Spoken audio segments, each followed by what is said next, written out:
Hello guys, so ngayon, araw, nagawa tayo ng jjajangmyeon. Simulan na natin. Okay, first step natin habang hindi pa gaano mainit yung kawali natin, kailangan natin i-render yung taba ng natin, pork belly.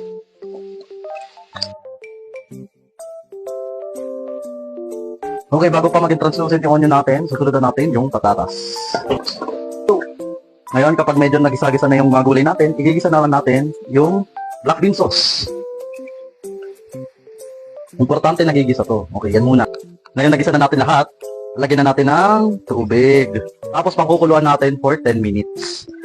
Okay, after 10 minutes, tingnan muna natin ang ating jjajang sauce. Yan na, oh. Okay, sa puntong ito, lalagyan na natin yung optional na cabbage. Isisiso na natin to taste. Ngayon, tikman natin. Lagyan natin ng asukal. Taste as you add. Okay, to thicken the sauce, lalagyan natin ng slurry, which is water plus cornstarch. Tapos, lagyan ng sesame oil. An ample amount. Ayan, magsaserve na tayo. Okay, lagay sa bowl ng noodles.